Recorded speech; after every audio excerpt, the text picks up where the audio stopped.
So magandang araw.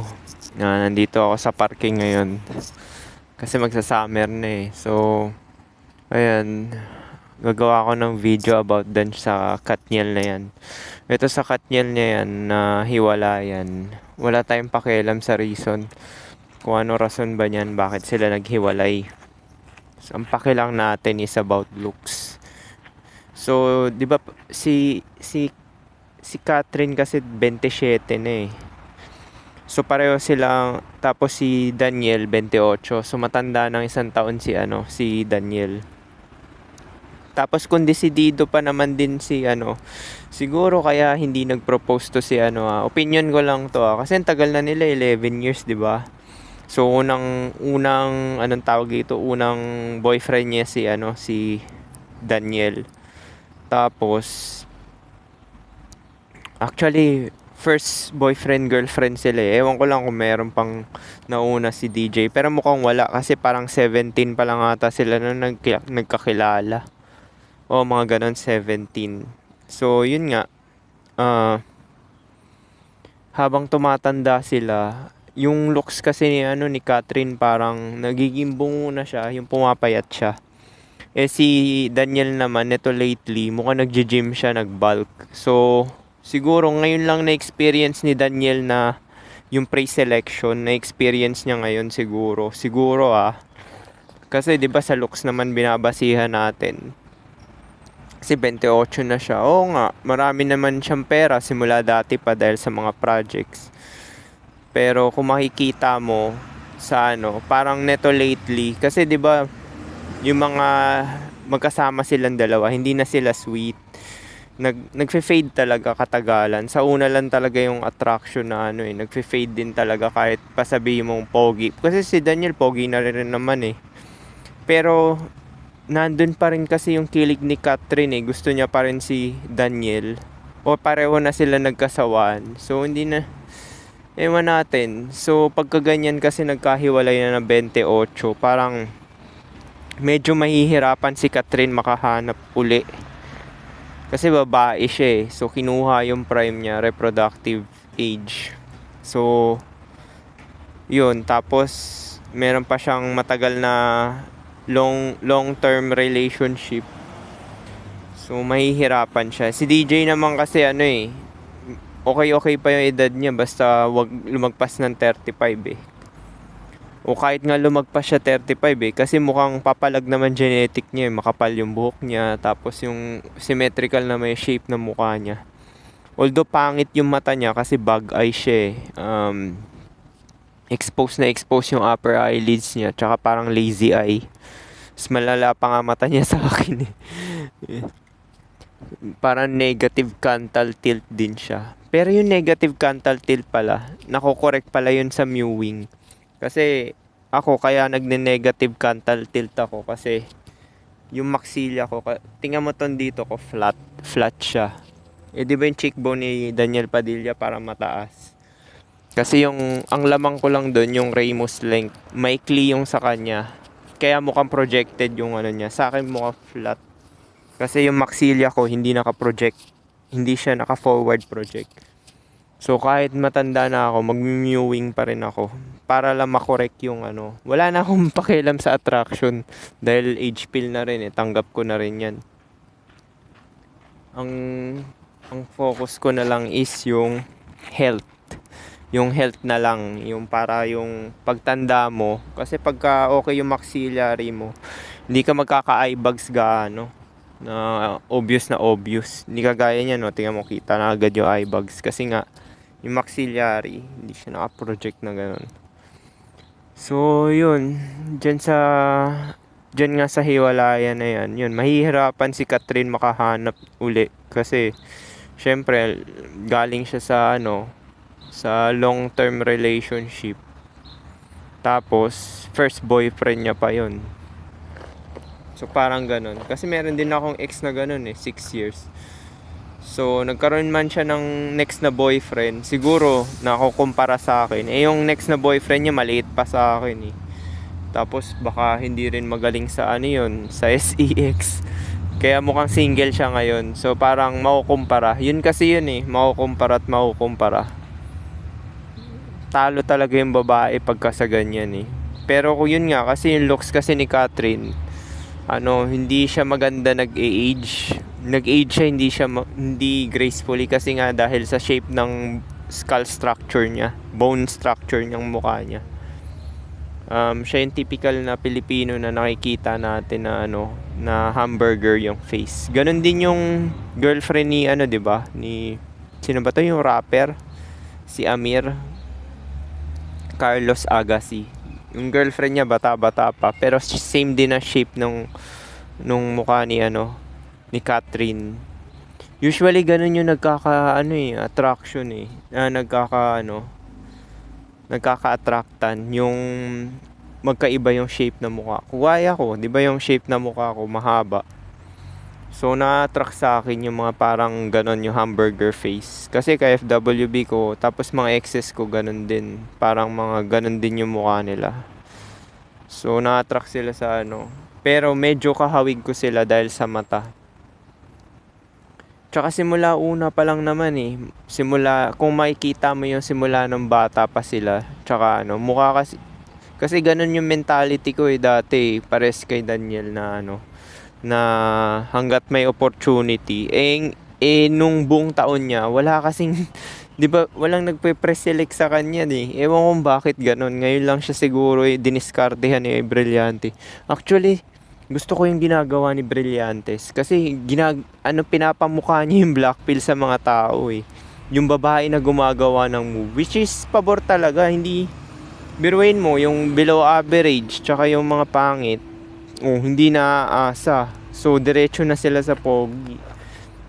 Sana ganun gusto ko mangyari para tapos na talaga yung laban.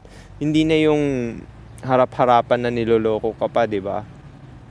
Mas maganda yung ganun, yung sila na mamimili, sila na manliligaw, yung babae na ginagawa lang naman yun sa mga artista eh. Pero meron din gumagawa nun yung mga mahihirap. Sila talaga gumagawa ng move. Pagka-trip talaga nila yung lalaki. Usually yung mga mababa pinag-aralan tsaka yung mga low IQ. Kagaya ni Brillantes. Di ko naman sinasabing low IQ siya pero base sa niya mukhang primal talaga yung pagpili niya ng kasi pansinin mo yung mga nagugustuhan niya. Yung anak ni Ina Raimundo, magkaka-shape na mukha eh. Si Richie Rivero, Daniel Padilla. Hindi ko rin sinabi na sila na. Baka sabihin nyo chismis. Opinion lang to. Yun sa mga base sa mga nakikita mo sa feeds. So yun nga. Maganda yung ginagawa ni Brillantes kasi siya na yung nagpapamukha na na yung parang yung natural setup talaga, yung babae talaga yung mamimili.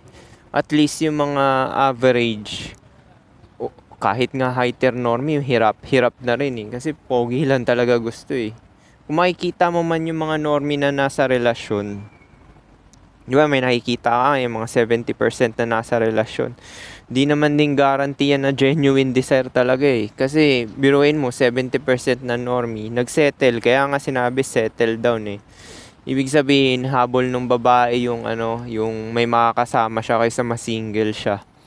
Pero pipiliin niya doon yung mga may pakinabang sa kanya ng husto. Kagaya ng serbisyo mo, pera mo, income stream na tuloy-tuloy. Oo, tumatagal yan. Tumatagal talaga yung relasyon na yan. Actually, kahit nga hanggang pagtanda, tumatagal yan eh. Pero consistent ka dapat.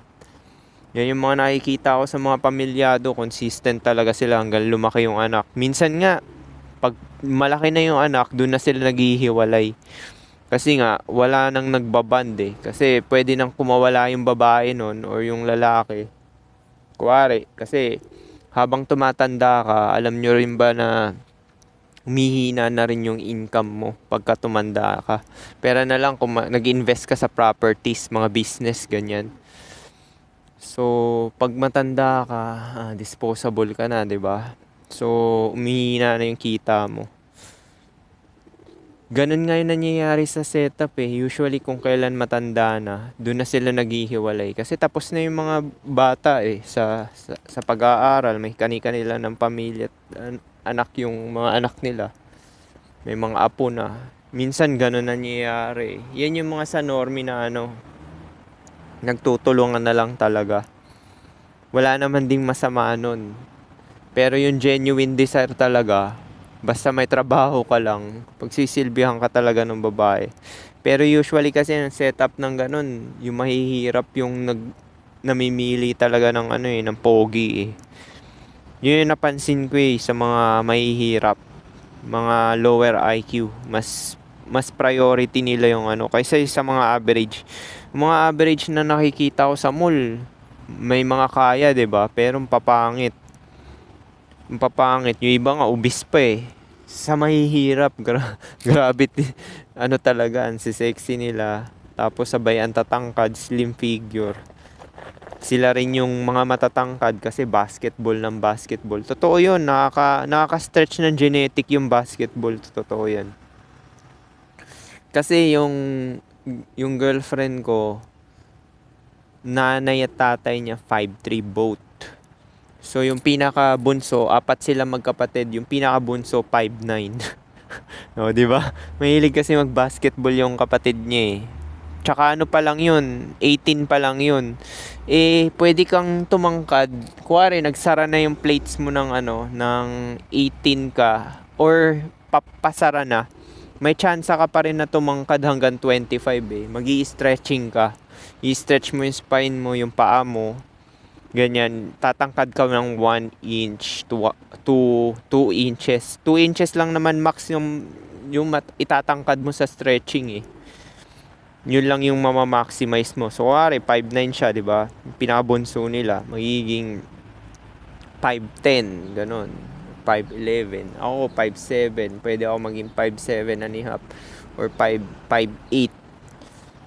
So, kahit na 35 ka na, pwede ka pa rin tumangkad, pero yung spine mo lang na bako, yun lang naman yung nun eh. Ibig sabihin, may problema ka na nun simula ng bata. Pero yung talagang tatangkad ka pa o open yung plates, hindi ako naniniwala dun. Meron ako nakikita dun sa kay Primal, hindi na ako naniniwala dun. Yung spine mo, okay, i-stretch. Pwede ka tumangkad ng 1 inch pagka matanda ka na. Kahit pa sabihin mong 50 ka eh, pwede ka tumangkad ng 1 inch eh. Dahil sa stretching, i-stretch lang yung spine eh. So yun nga, nag-age talaga ng pangit yung pagka-age ni Tingnan mo, hindi nagsisinungaling yung genetic, no? Tingnan mo. Kasi base na lang sa sa mga kilos nila, yung mga behavior nila sa isa't isa, 'di ba? So, nung bata-bata pa sila, madikit pa sila Daniel Padilla.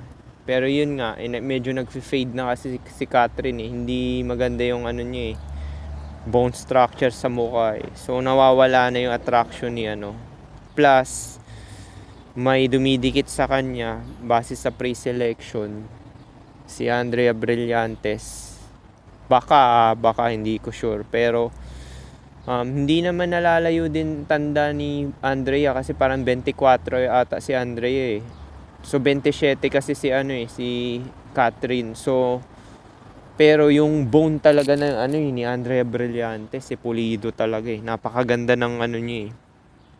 Siguro pwede ko siya gawing pangatlong crush kasi si Liza Soberano,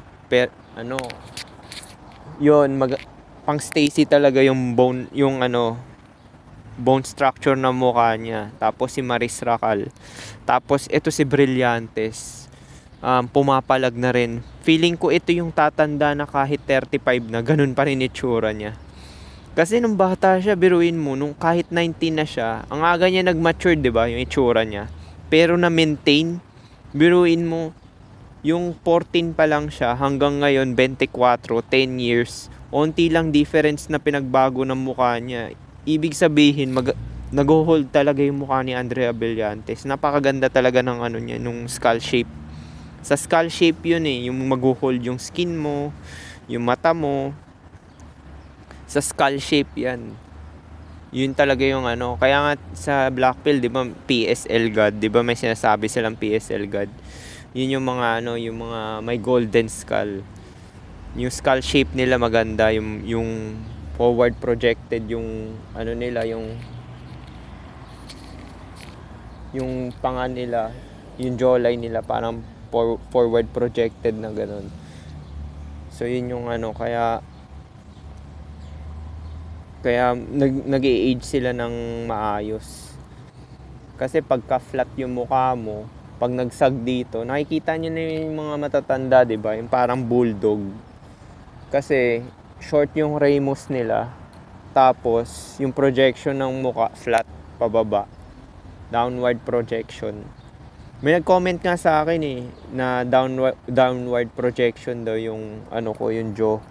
Pero tiningnan ko kay Leonardo DiCaprio nung kabataan niya. Tsaka siguro semi downward. Kaya nga nagmi-mewing ako kasi sa maxilla yun Ito, dito talaga ako naiinis kasi flat na flat Flat na flat talaga siya yun dito. Kaya meron akong line na ganyan Yan yun pagka yung maxillary mo hindi projected ng forward. Pero yung sa gilid ko, okay naman siya Okay naman din yung sa gilid ko kumpara sa ibang Pero yun nga, wala ka talagang control sa kasi babae talaga namimili So swinerte lang to si Padilla dahil merong sa kanya, nag-a-approach tsaka nagpaparamdam. Tapos isa pang turn off din kay kay Daniel din kasi parang siya, parang ginagaya niya sino may Robin. Si Robin parang yung kilusan niya parang din di ba? Blue pill. Effect yun kasi pogi ka Yung mga nagbibigay ng kung ano-ano, di ba? Di ba blue pill yung mga ganon? Bibigay ng pampakilig ba? May effect yun kung chad ka, pero kung pangit ka, hindi effect yun. Hindi effect yung ganon. Yung siguro na lang kung talagang yung nililigawan mo pangit din, may chance ka kung dalawa kayong pangit. Kasi hypergamos nga, 'di ba? Sa looks, tapos sa serbisyo, tsaka sa pera, tsaka sa IQ rin, may hypergamos din sa IQ. Minsan may babae na attract na mapasa mo lang threshold niya basta natalinuhan siya sa'yo. Kasi yung talino kasi potential kasi yan na na magparami ng pera sa near future.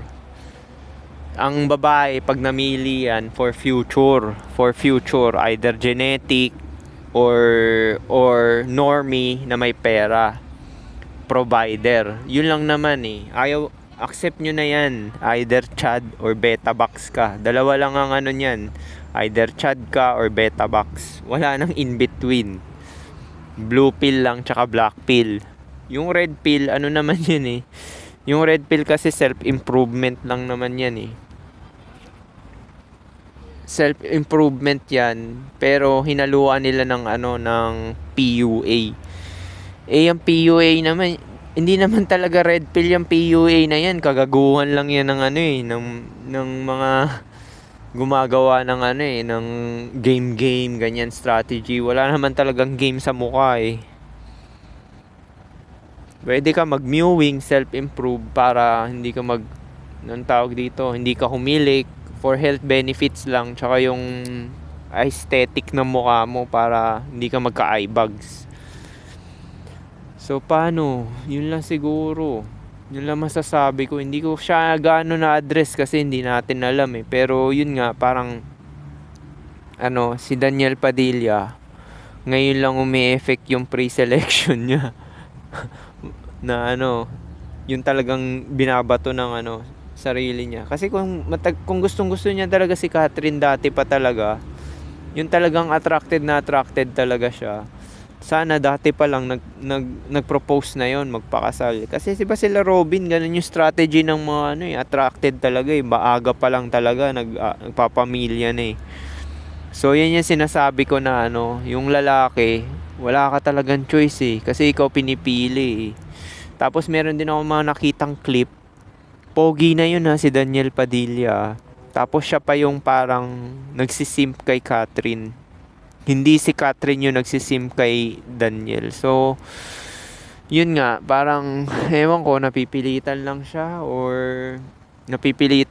for the sake ng branding ng Katniel, ganyan. Hindi ko alam Pero, yun nga, nakikita ko kasi parang ang submissive dito si Daniel kahit na pogi na siya Kasi nga, parang Ewan ko kung ano ugali ni Catherine kasi parang may something eh. Shady kasi din si Catherine eh. Parang siguro bossy, ganon. Kung may pagkakataon si Daniel, may tsura naman siya. Oh, kung may chance siya na ano. Meron din kasi may mga itsura na talagang hindi talaga lapitin eh. Na, pogi siya sa mata nating ng mga lalaki tsaka sa mga bakla. Pero sa female gaze, hindi talaga siya ano. Kagaya ko, hindi talaga ako ma-chick na ano, may certain specific phenotype lang talaga nagkakagusto sa akin na ano. Kaya hindi simula na black pill ako 19 pa lang after ng first girlfriend ko. Hindi na ako nanliligaw nun eh kasi alam ko na hindi talaga umuubre eh. Sana lahat ng lalaki malaman yung ganun. Kaya sinishare ko to eh, yung mga ganitong black pill kasi nga kahit anong ligaw mo dyan, anong bigay-bigay mo dyan, basta hindi talaga siya attracted, final na yon. Lalo na pag babae. Pag nagdesisyon yan sa babae, kuwari ayaw na niya sa'yo, ayaw niya na talaga sa'yo. Kuwari, hindi talaga siya attracted sa'yo. Hindi talaga siya attracted sa'yo. Lalaki, nagbabago pa ng isip eh. Mabait naman siya, sexy siya. Kasi 'di ba parang nagko-compromise tayo kasi yun lang yung kaya natin. Parang limited kasi tayo ng option. So nagko-compromise yung mga lalaki dahil limited yung option natin. Hindi kagaya sa babae na marami silang option. So pagka marami kang option talaga, parang nagiging picky ka. Tapos yung standards mo mataas. Mataas masyado. Kasi sa dami mo ng options. Hindi kagaya sa lalaki, parang limited. Kahit nga si Frank, aminado mayaman na siya, pero isa lang din girlfriend niya. So hindi talaga sigurado yung status tsaka money na yan. Sinasabi ko sa inyo, pati nga si Wamos may nagpe-preselect ba kay Wamos? Walang nagpe-preselect kay Wamos, sinasabi ko sa inyo. Merong certain lang na phenotype yung lalaki na talagang, kuwari, dito sa Pilipinas, alam ko na pre-select na lalaki yung mga hamburger shape yung mukha eh. Kagaya ni Gabby Concepcion, 'di ba? Si Gabby hamburger yung mukha nun. Kahit sabihin mo may jawline siya, hamburger pa rin 'yun. Yun siya yung typical na parang gugustuhin ng mga chicks. Kasi nga, yan yung common dito sa Pilipinas eh. Yung mga ganyang mukha eh. So kung yung mukha mo kagaya ni Daniel Padilla, kagaya ko, kahit sabihin mong pogi ka, hindi ka talaga pipiliin kasi nga walang in commonality. Di ba sinabi ko na sa inyo yan, pag namili yung babae, may something in common. Siguro nga, baka nga umayaw dyan sa relasyon nila si Catherine eh. Pero mukhang si Catherine nga eh.